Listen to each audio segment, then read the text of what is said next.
Hey, welcome to the Bad Vibes Club. My name's Matt. Today's conversation is with Revital Cohen and Tuur Balen, two artists that I met a few years ago on a residency in London. And it's hard to describe what they do. They do so many different things, but a lot of their work is kind of really research heavy and really deals with the entangled global structures of capitalism and consumer goods and politics. They've got a few things coming up or happening at the moment. One is an exhibition called White Horse, Twin Horse, and that's in Amsterdam at De Grond. Sorry for the pronunciation. And a big thing actually is that they've just got the Stanley Picker Fellowship. So they'll be based down in Kingston with a studio down there doing a year-long project about gambling, which I really look forward to seeing what comes out of that.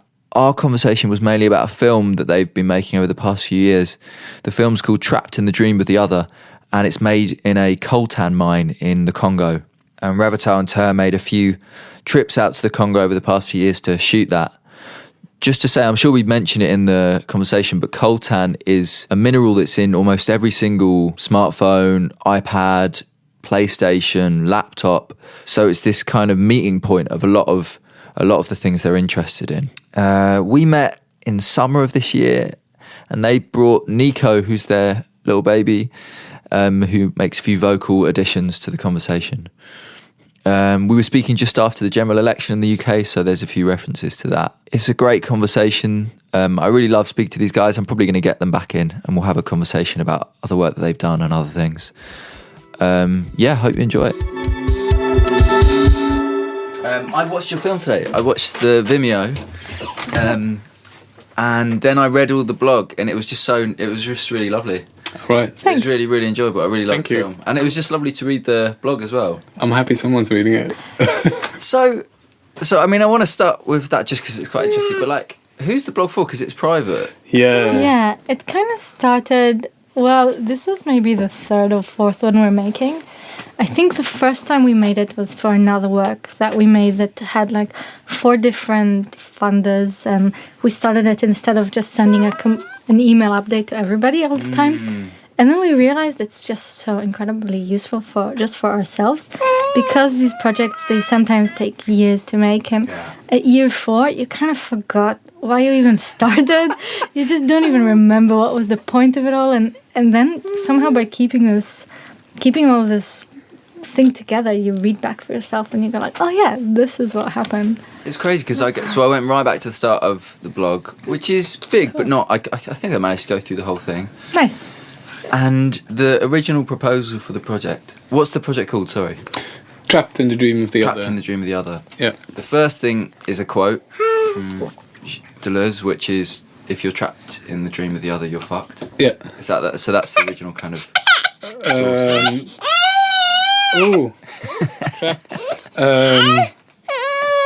Originally in French, so fucked might be translated as screwed, or I don't really know. It's hard to trace also, actually, that quote. But yeah, that's kind of setting out, I guess, in the beginning of the blog a little bit the premise of the work. You want to stand. But I think, maybe to come back to your question about who's it for, and then partly is that it's why is it private? Why is it behind the password? Yeah. Maybe that's also got to do with the fact that for us it became this dumping ground where we don't have to be too conscious of kind of what we're putting online.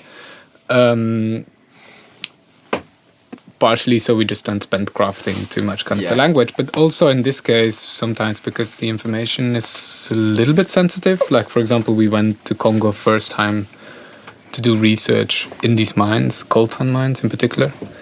And then some of these mines that we then got access to, sort of we weren't really allowed to be there. So then, and then we were still using this blog sometimes to kind of show to other people, to say look, this is what's going on. And I guess if we were a bit worried that if that would be spread too widely, then perhaps it would sort of backfire or something. Yeah, sure. But then I guess now it's kind of this thing that's archived, of which parts of which are kind of being made public through perhaps lectures, or if we're asked to write something. Or, but it's a good question, actually. Sometimes I do wonder if perhaps we should sort of go through it and see if there's nothing sort of illegal on it, and then maybe we could just open it all up. Or, Well, I think we were talking about we're doing this show in a couple of years, which we're going to make a publication for, kind of a big one. So we thought of using these blogs, just opening all these archives for this publication. So maybe everything is kind of together in one place. Yeah. It's because it's so interesting because your practice is obviously so like heavily researched and long term, and then the film is so contained, kind of exact. It's like you can tell that there's a kind of particular thing that you want to record, and then you go out and do it. And so it's really interesting to kind of. But I watched the film before I read the blog because I didn't want to think about the film as just a kind of logical conclusion of the research or something. But what was also really nice was that at some point in the blog it felt like you were kind of writing to each other or something. So maybe because you went on your own the second time to the Congo. But also the first time right? I stayed a little bit longer.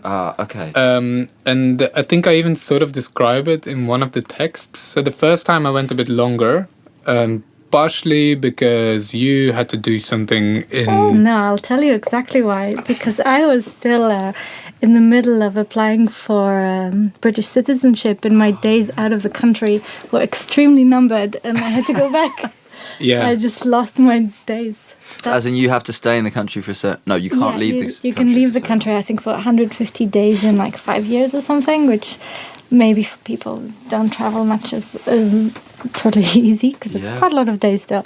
But for me, I was 8 days over at the end. It was kind of like on the edge. So what happens when you're over? Well, there's all these kind of other rules. If you can prove it was for work, and you can prove that you lived here long enough, it was fine. But I didn't have this privilege of just going for a month somewhere just to see what's going to happen. Yeah. So I went home early. Yeah, You kind of need that time in the Congo. It seems from reading the blog that absolutely. you can't You plan have to. ahead. It's so like you have to plan everything ahead and then realize And that then you, and nothing then you happens like arrive you there planned. and then throw all of this planning out of the window. And then so that first time that I was there, I then made some trips out to the mines, which were a little bit further out of the place where we were staying, which is Goma, the provincial capital of North Kivu in the east of the country, which is a really, really dark place. But to go out of it is also really hard because it's a very unstable situation. And like at the time also like infrastructure, there's no infrastructure. The roads are so bad that even with like a 4x4 you can't get everywhere, so you need to go on the back of a motorbike. And so it becomes like physically quite taxing to get to these places even. And then on the way to the first mine, like I think 2 days after Revital had left and I was still there, my phone broke, like just I think from having it in my pocket. And I'd bought this kind of smartphone especially because I sort of wanted to try out filming on the smartphone and maybe making the whole work on this particular phone or on a smartphone. And then it broke after 2 days, which was kind of fine because it's research and the only thing I had left was an old film camera or like a stills camera with film. But then I had to buy this like really shitty fake phone. And I was typing and then these kind of long reports on a fake Samsung. So some of the blog is written on So some of the phone. It's exactly that. It was just emails, me writing to Revital, which is kind of these reports of like how it went and how it was to get there and etc. etc. So yeah, some of that is just real conversations. And what was the word in the blog? It says this word for like a shitty bit of technology. Nwanzu. Nwanzu is like, yeah, it's a beautiful thing. Nwanzu is it's both in Lingala and in Kiswahili, the two local languages in the east of Congo, and it means something of bad quality, something that doesn't last. So you can say it also about your boyfriend. Your boyfriend could be Nwanzu when like he's not going to last, when you know that. But the beautiful thing about it is that where it comes from Guangzhou, the city in like southeast China, where like much of the stuff that doesn't last in their eyes comes from, i.e. these kind of fake Samsung phones. And obviously because also this work and much of our other works is so much kind of focused on this connection as well. And it's not, this is in some way, it's not a work about Congo or something. It's much more about this kind of connection between China and Africa and China and Congo and these supply chains and here also, like it's in many ways like how Congo is all over the world and the whole world's all over Congo. And so we also spent some time at some point in Gwangju looking at these kind of hubs for African traders. Which is also... So yeah, that word is sort of summarized so beautifully. Many of these kind of threads that are so beautifully entangled when you kind of find yourself either in the east of Congo, in the middle of nowhere, or in southeast China, in this place that the Chinese call Chocolate City, which is where most of the African traders, which is like, it's a really fun place. So the African traders are taking over minerals and metals and stuff? No, this is just a place where they would... no, because that's the Chinese traders. Okay, yeah. So the minerals and the kind of natural resources, they're kind of increasing Chinese presence within Congo already, so they would buy them up there. There was a bit in the blog in which we managed to get into this place, this kind of Chinese comptoir where they sort the minerals, and met this Chinese old man. And that was in Congo? That was in Congo. Yeah. But I suppose in China, on the other side, it's just traders buying Chinese stuff, like what we all use here for everything, and send it back to all parts of Africa. But including all these sort of so-called African fabrics. You know, this kind of... wow. Yeah, they're all made in China. Everything is made in China. But this reminds me of... I read a really good book about the British colonial sugar trade called Sweetness by Sidney Mintz. Really, really great book.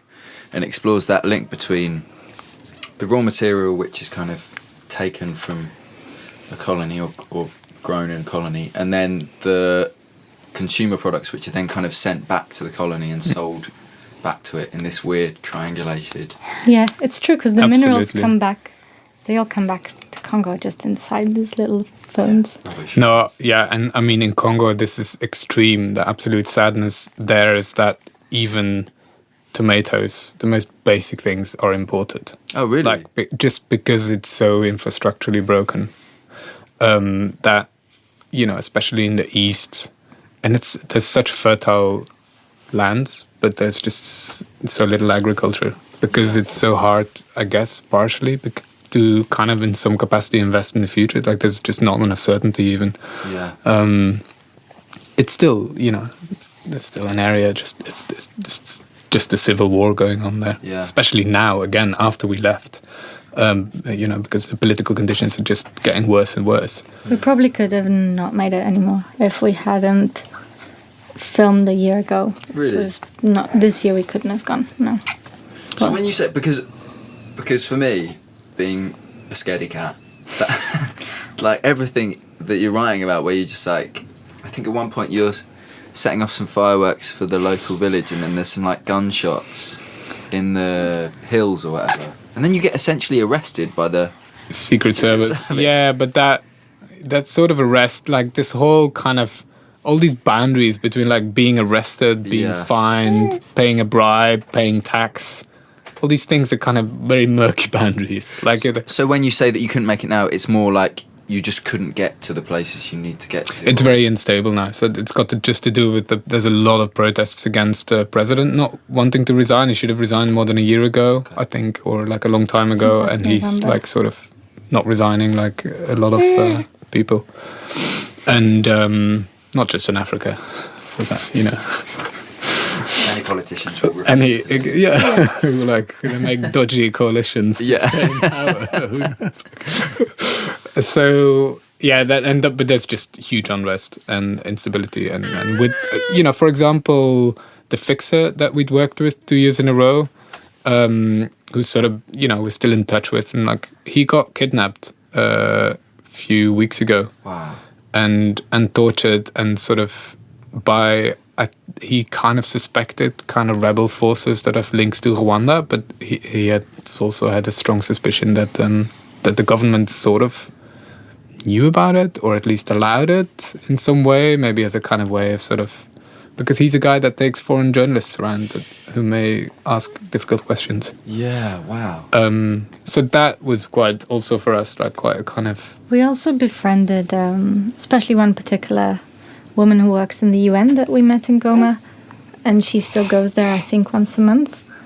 And she said, yeah, you could have never done it now. It's just gone so much worse, so much harder. So I'm just trying to think about this kind of weird mixture of personal danger and then responsibility you have to the people that you end up interacting with. Like, how do you feel about using fixers who then get in trouble for I mean the whole people? I think a lot of our work, we sort of really jump into the middle of it and then have to continuously kind of negotiate situations ethically, sort of, how do we feel about working with these? Because essentially fixers, they're kind of people that help you arrange something, that also have a sense of what is safe and where is safe and what can we do. But they're also the people that kind of make it happen, and then, and occasionally need to probably pay some tax, but maybe it's not a tax, maybe they're just sort of bribing people. And so it made me feel utterly bad when we ended up in a situation in which, like, you clearly have to sort of bribe someone because you're contributing to a system that's very rotten and you're just making it worse. And you hear really horrible stories about that, like mostly of camera crews, like foreign camera crews, like Vice being one of the main sort of culprits, that kind of, they come in and they just get some fixers and they go like, well, look, we want to make a documentary about cannabis use in the Congolese army, or we want to make a documentary about child labor in these mines. And then these fixers go, all right, we can help you make a documentary about child labor. And then it turns out that they're just paying kids to go and work in the mines, so Vice can go and film it.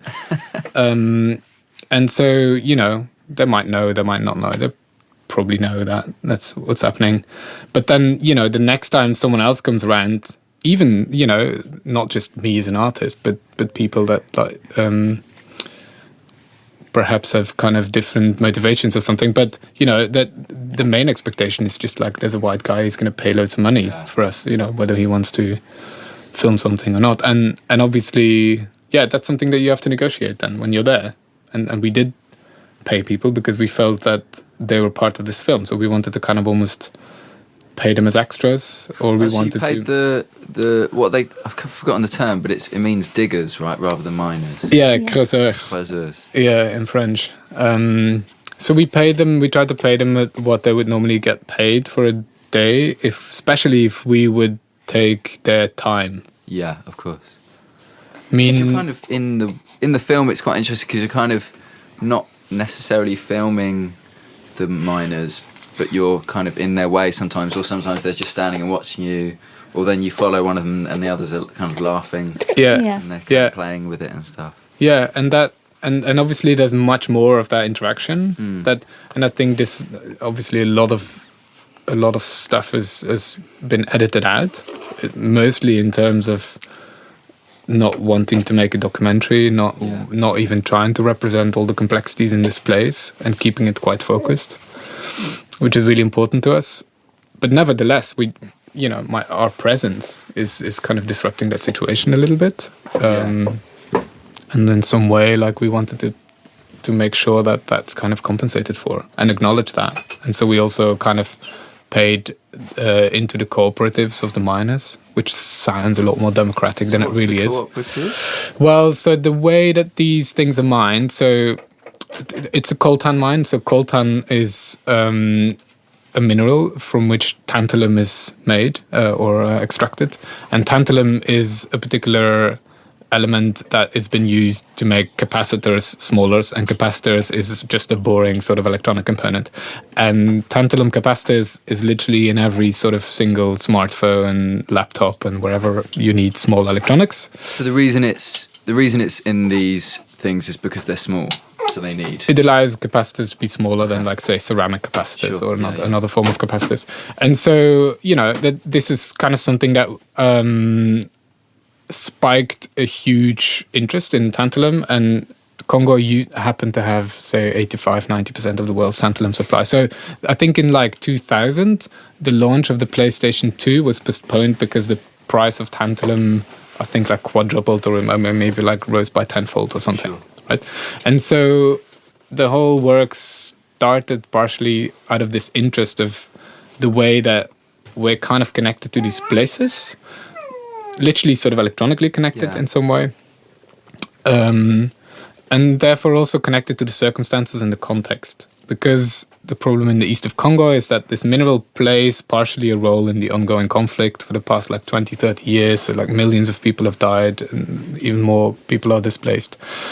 And these conditions in return then also become kind of virtualized to us. So, these were like sort of partially the interests in setting out when we made this work. So we found ourselves then making the work in a mine, in a coltan mine. And the way that coltan is mined is what they call artisanal mining, which is a sort of euphemism for like anyone with a shovel and boots, maybe, or not.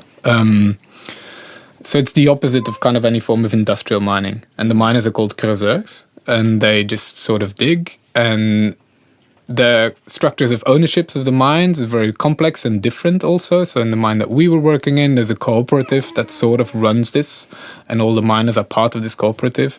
But it doesn't necessarily mean they get paid. They get paid only when they actually dig out the material. So there's many days in which they're sort of, digging, but there's no, like they're doing like exploration or something, and they might not get paid, or they might get paid, say, lunch or something.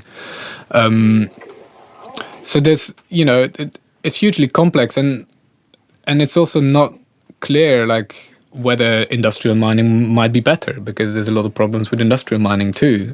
But it's very particular, this kind of form of artisanal mining. And is it just because it requires less infrastructure that artisanal mining exists? Absolutely, yeah. So it's just guys, kids, sometimes women too, with shovels or with like just steel kind of poles. And obviously the opposite, like artisanal mining. There are a few artisanal mines now in the east of Congo, mostly gold mines run by like huge Canadian companies. Not artisanal, you meant? Sorry, industrial mines. Yeah. Okay. So there's a few industrial mining projects starting, but yeah, they require like huge investment up front, which is really hard because the situation is still so fragile. There are also all these Chinese industrial mines, which are kind of interesting. Wasn't it in this Katanga film? I've forgotten the full name of it. But but then the Chinese people who buy the area, they set up a mine, but they bring all the miners from China. So on the other hand, they just kind of wall this area, and it's become this tiny Chinatown in the middle of the landscape. I don't know if that's better or worse. I think they both have their downside. So the industrial kind of supply chains cause monopolies that don't necessarily kind of make for better conditions for people on the ground. The industrial or the artisanal mining, because of the very informal kind of supply chains, is also very vulnerable to any form of rebel groups or something to control any of these steps along the supply chains, either the mine itself, but often not even the mine. Just, they may just well go and stand with an AK-47 along the road and stop a truck or a motorcycle and say, if you want to pass, you have to pay $200, $500. It's very hard also to kind of check all of these conditions. But I think, therefore, for us to kind of to jump in the middle of all these entanglements is a very important part of our work, often, also. And to continuously have to negotiate ourselves. But also because it's an entanglement we're all completely part of. I mean, we didn't just read something in the newspapers and thought like, oh, that's an interesting conflict in this faraway country.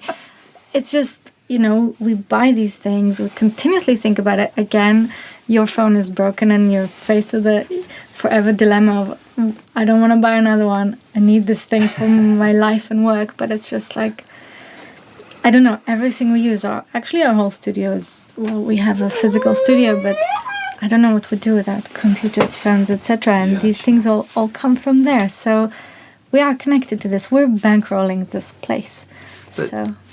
But also you're Belgian, right? So yeah. Like there's obviously historical kind of, and my father grew up in Congo and in Rwanda, so particularly in that area. My grandfather lived there for a long time. Is that the eastern border then with Congo is Rwanda? It's Rwanda and Burundi. So also a lot of the problems now really can be traced back to 1994 and the genocide in Rwanda and a lot of displaced people still. But yeah, that family history and beyond that family history, every Belgian kid kind of grows up with some sort of idea of Congo. Very skewed idea often also, like facilitated actually. What do you learn in school about the Congo? In school, like, I don't know, I don't remember learning that much in school, but I remember this one particular museum very well, which is, it used to be called the Congo Museum, and it's now shut for renovation, but I was so obsessed with that place, and every Belgian kid, like, really grows up with it. And the funny thing about, or the sad thing about it is that before it was closed down for renovation, I think in 2013, it's going to reopen in 2018, but before it was closed for renovation, there hadn't been like a major kind of overhaul of their presentation since 1960. So like before the independence, so like generations of Belgians still grew up with an image that was sort of the same image as it was, which is, you know, it was sort of with all good intentions trying to explain like what cacao is or what, like, but it was also full of sort of statues of, you know, kind of belly dressed African children and a white man in the middle kind of going, bringing civilization to Africa. It's like, well, there was civilization before white people came to Africa. And so that those kind of things are very much, I think, a collective memory of a lot of Belgian kids and adults probably. But also, because my father lived there, my grandfather had Super 8mm camera. So I kind of grew up with a lot of little kind of films and watching films from there. And so we used even partially that archive in a work that we made a few months ago, which is a kind of film collage that explores exactly this sort of link between Africa and China, and a lot of the work that we had been doing in China, a lot of the work that we did in Congo, the research. So it's kind of like using our own archive and then also using my grandfather's archive. You kind of pulled quite a lot of work out of this research. I went onto your website, not for that long, but I just clicked through. And from what I could tell, you've had a 3D video games render of a Congolese mine. Yeah. You had, that work which seemed to be montage of 8mm and other footage. And what else did I see? Have you got anything else from the research? The artificial minerals we've been making. Oh yeah, they're great. Yeah. Thanks. So what are they? You mine them from tech? We would buy this, actually get hold of a few computers or hard drives later on. The first one was from a bankrupt factory that lost all of their trade to China. So we went and bought everything in this kind of bankruptcy auction. And then we kind of reverse mined. We broke all these electronics and took out all these materials from them. Because I think gold, coltan, aluminium, copper, the first one. And then we cast them back into this artificial mineral form. And I saw, maybe there's a blog or something, where how do you get the gold out? There was something like you have to put it in acid or you have to... We learned everything on YouTube. It's kind of amazing how you can... just kind of teach yourself all these technical things constantly. Walter is kind of the master of that. But yeah, so we learned there's all these YouTube tutorials of how to just get all these old, I don't know, how do you call them, fingers? Gold fingers. Yeah, but they're on the thing. The gold fingers are like this kind of gold-plated electronic connections. Yeah. Okay. So... the things that are on the board, you mean? Yeah. Yeah, okay. Yeah, so that's where you get the gold from. Or apparently processors too, but I've never really managed to do that. Pentium 5, apparently. It's like... Have some gold in it. But like a gram or something. Oh, wow, But okay. gold was cheaper at the time. I don't know if it's a gram, You but a dissolve lot. it in acid. But you have to indeed, like, use, like, really strong acids to dissolve everything else. Which... We actually had an assistant that year who was a scientist, and when he saw the contents of this acid, he was like, I really don't think we should do this. We just bought very strong masks and opened the windows. But we also used the coffee filter for some reason. I don't know, I just kind of do it. That feels very Breaking Bad. Like, yeah. using these household things to do something terrible. Yeah, our studio magic could of probably be... YouTube. Yeah. Could have some good scenes of Breaking Bad, except for the money bit at the end. Yeah. But it's true that we made this first one while we were already over a year into doing this research, still looking for money to get to East Congo, still nowhere near it. And we were just really frustrated, and that was perhaps our first kind of step towards it, maybe materially. That was kind of, sometimes say it as a way of trying to dig our way to Kivu. Yeah, that's a good point actually, because I guess what we were talking about earlier is how we're all literally connected to places like Congo and places like China through the stuff that we own. But actually getting your physical bodies there takes money and time. So difficult. Money, time. The visa is extremely hard to get. Really? Yeah, you'd think it's not so hard because people don't want to go to a war zone, but actually it's one of the hardest.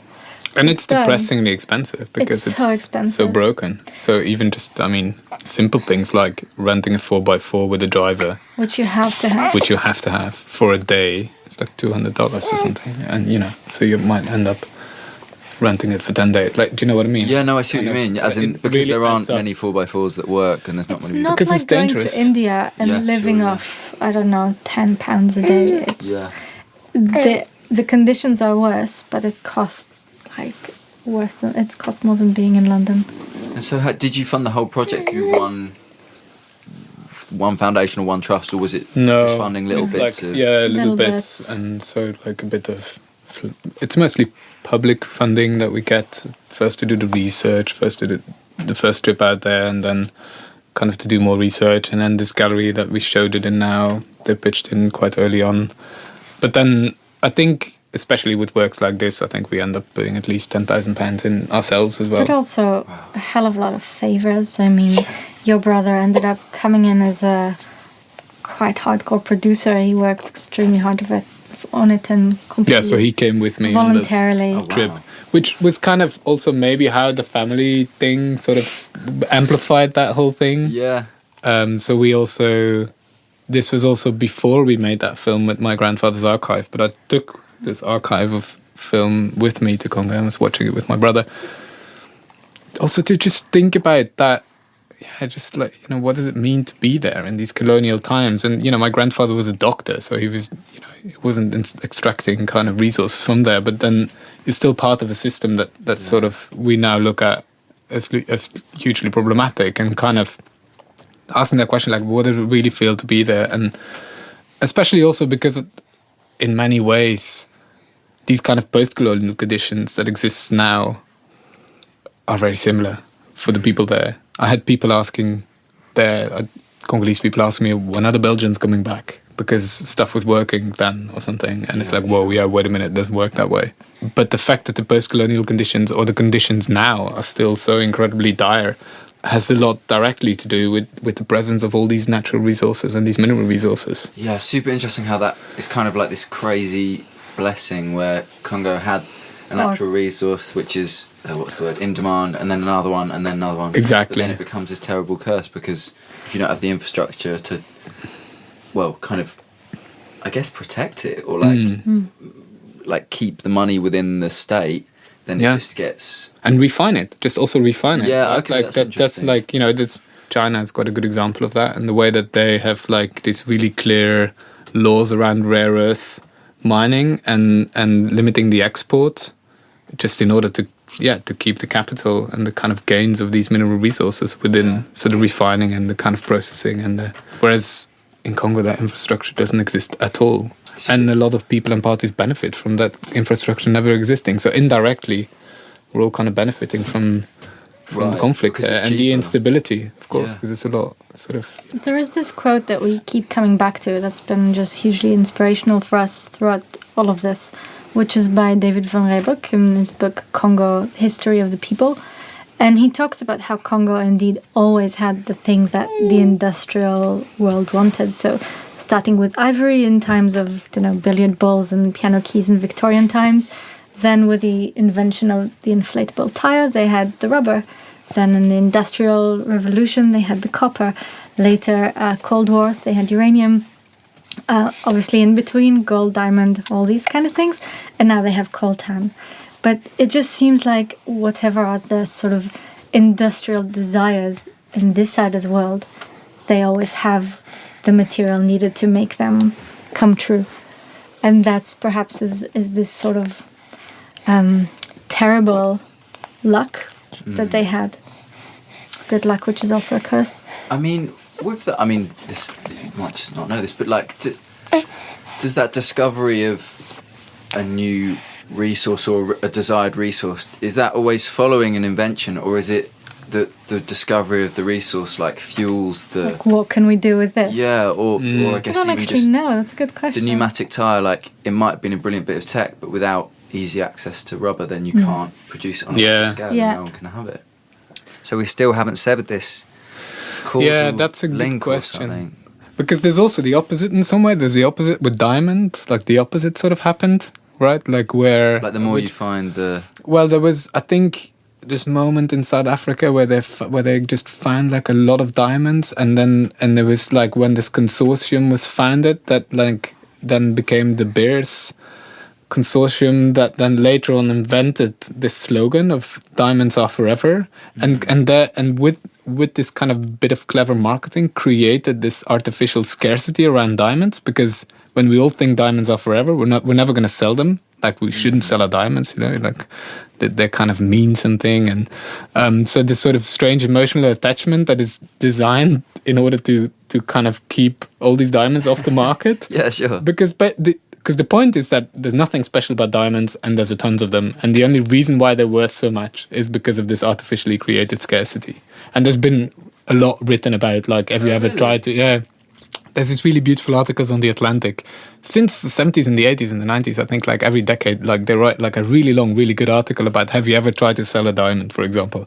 And so it's almost the opposite of what you're saying. It's about we find these resources, and then all of a sudden like, whoa, there's too much of it. Whoa, now we need to protect our kind of monopolies and interests. And this is a very badly remembered thing, but it's like when Portugal went to South America, I think they found loads of silver, and that's when silver was the standard for currency and trading. And they discovered it, and they tried to hide it from the rest of the world. And but were buying up loads of stuff and like spending like crazy. And then eventually people realised, or word got out, that what had actually happened was that there was loads more silver, and it caused a massive crash. And that's why that's why you then had the gold standard, because people just wouldn't trust silver anymore. Yeah. And I guess diamonds are weird because they've never been linked to anything other than like a luxury trade.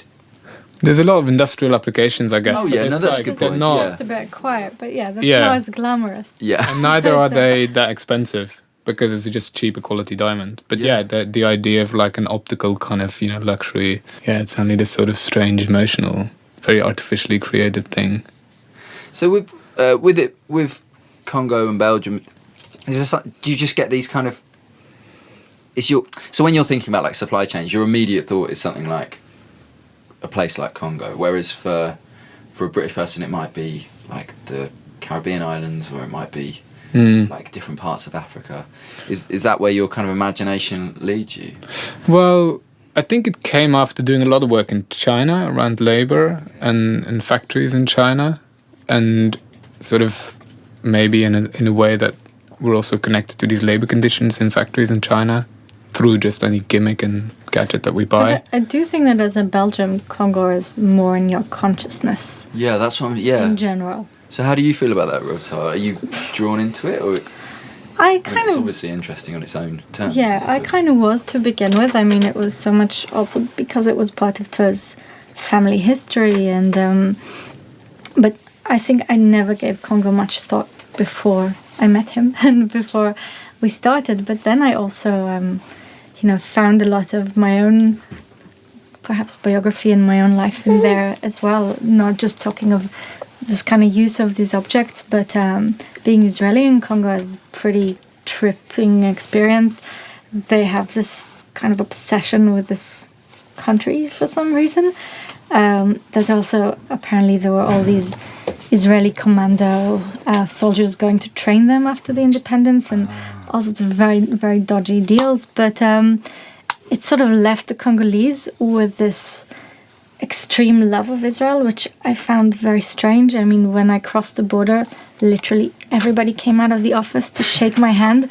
I've never experienced anything like this. It was. And had you heard about this before you went, or is it? No, I had no idea it was going to happen, and people will come up to me and say, "You are the sister of Jesus. I can't believe I met you," and which was just really, really kind of a bizarre experience for me.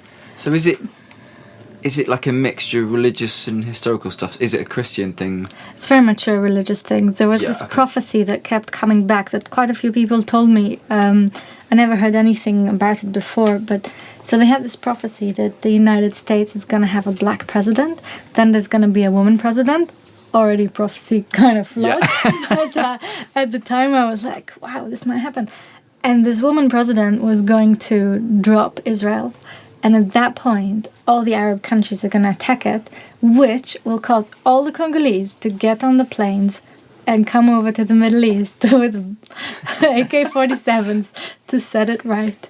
Wow. As in to save Israel? Yes. What a twist in the plot. And is that like the end of days kind of situation? Yeah, and everyone told me about that as like the best story that's just going to happen, and it's going to be this incredible thing.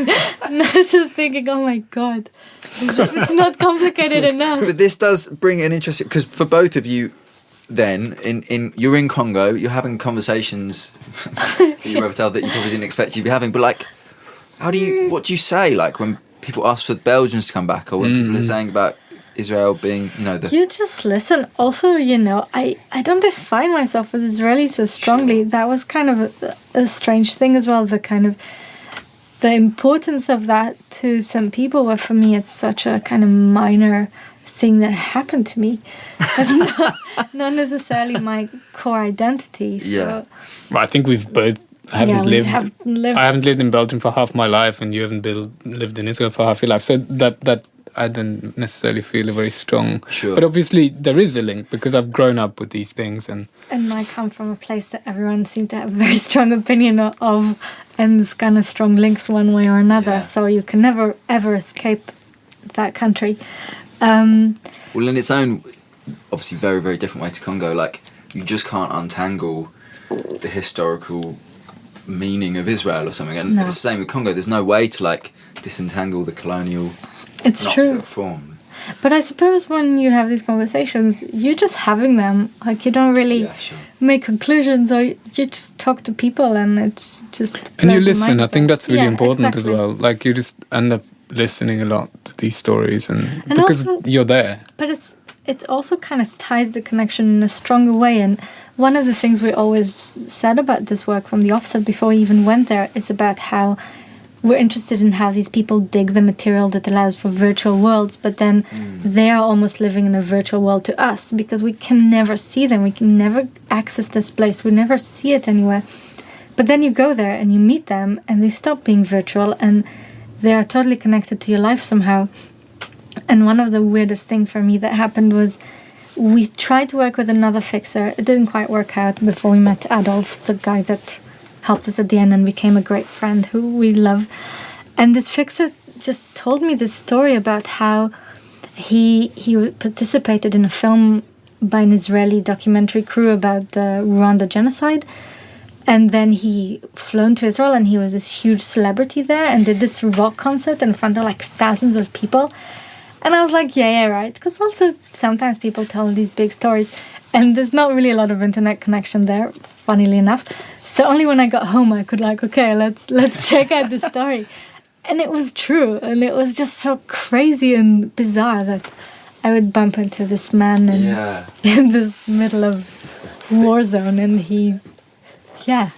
When you go to Congo, you guys, I guess, lock into this other network of journalists and documentary makers and fixers and translators and 4x4s with drivers. Like, there's a whole other, much smaller, I'm assuming, network of like facilitating foreign interest in the Congo. Absolutely. So in a weird way, you inevitably met this guy who's like, this totally. Israeli documentary. Totally true. Yeah, and that's also mostly...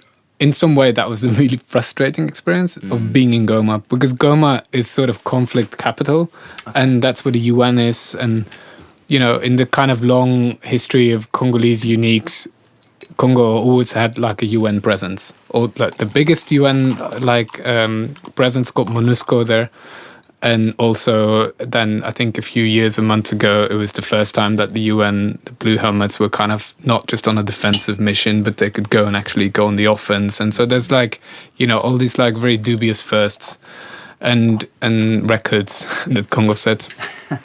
And being in Goma is it's really kind of traumatizing in that way, because you're trapped in a city which is like so many kind of white people and so many people, you know, like us, journalists and other sort of other tourists. And a very kind of particular breed of adventure-seeking white men.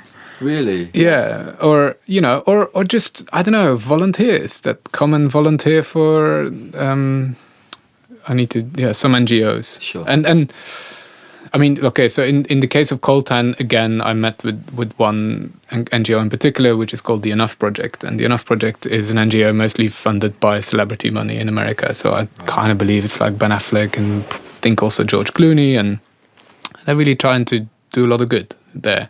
And one of the things that they did was to put this idea and also the word of conflict mineral on the agenda. Yeah. And so it's kind of flawed because the mineral itself isn't the source of the conflict. So it's not a fight about coltan or exactly. gold. No, it just plays a role in this kind of incredibly broken infrastructure. And so the solution isn't going to be geological. The solution is going to be political in some way. Yeah.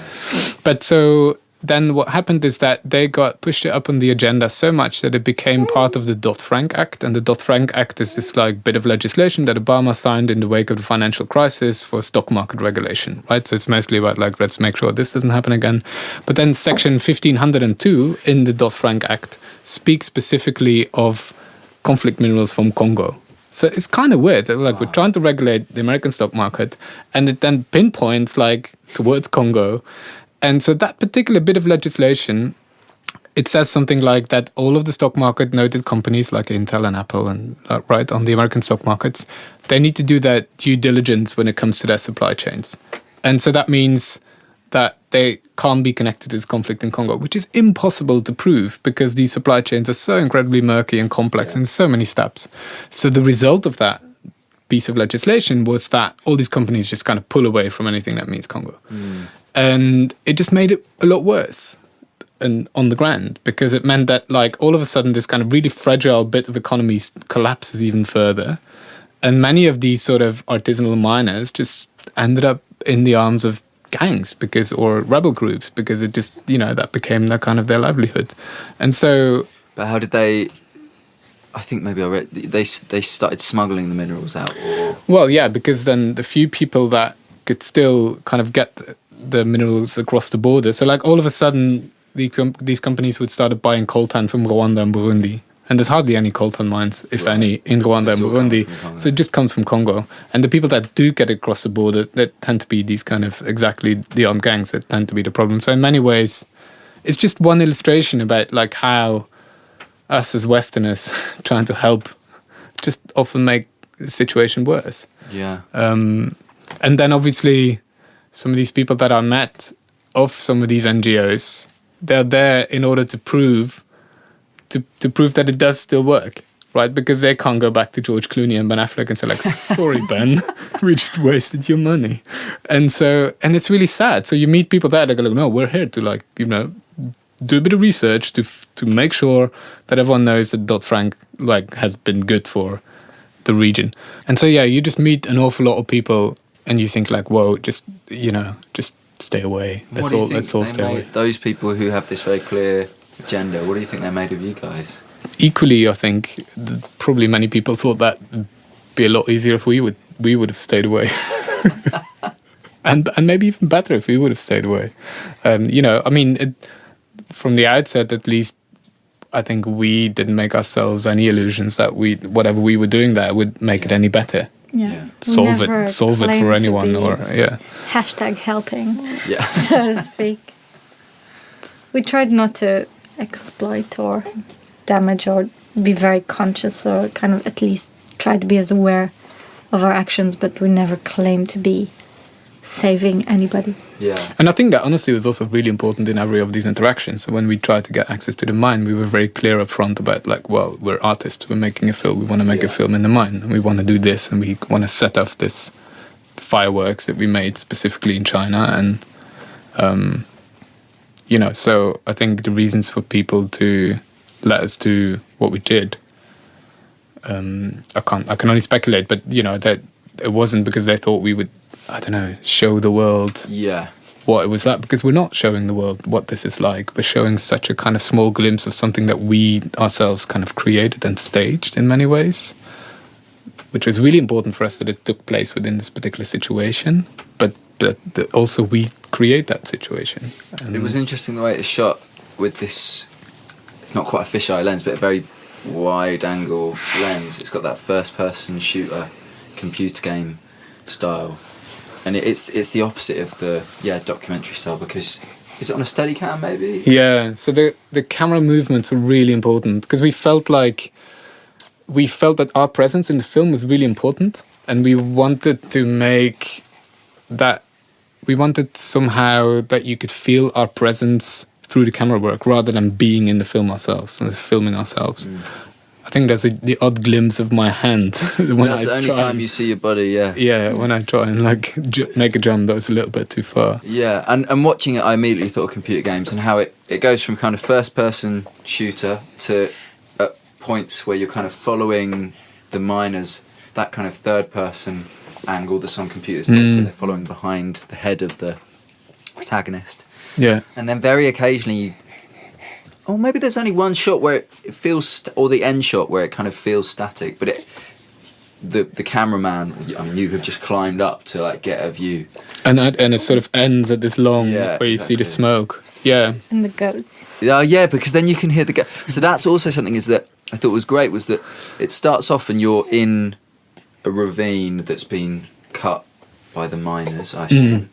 But it's kind of quite nice. It's very sculptural, right? Yeah, but it's also not muddy and then slowly elements like people digging or mud or people shouting or are kind of introduced, and eventually you realise that you're in this kind of scar in the middle of what would be farmland, because you can hear the goats right at the end. Yeah, and it's I mean the nice thing was that as opposed to a documentary, there's no attempt to like show you the worst stuff or something. I think that's always quite important in some way also, that we sort of explore these entanglements, but also we never kind of look for the extreme, either the extreme sort of solution or the extreme sort of worst cases.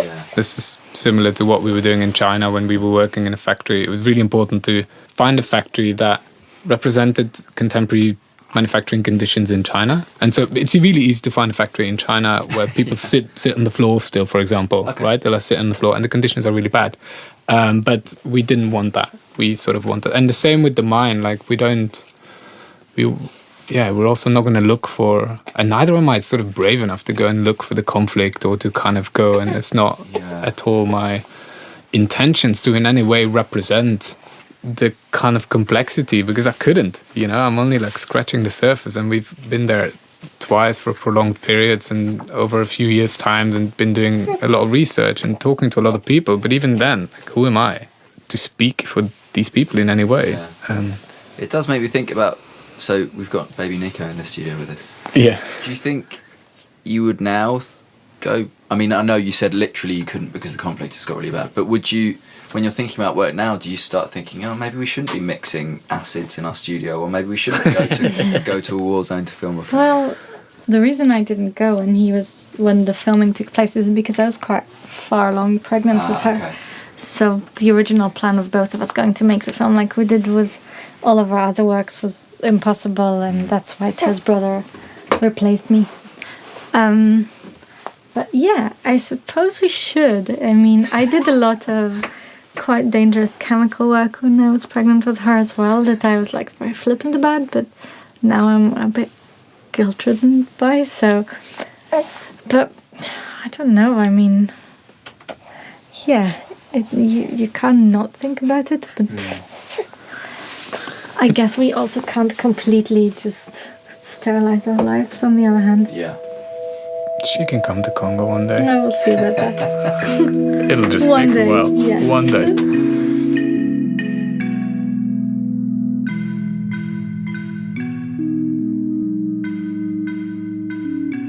So that was Revital and Tuur. Thanks to those guys for taking part in the podcast. If you want any more information about the Bad Vibes Club, or you want to listen to older episodes of the podcast or talks or events that we've done before, then go to badvibesclub.co.uk. We're running a reading group at Flattime House in London as well. So get in touch at info@badvibesclub.co.uk if you want to be part of that. And have a happy Christmas.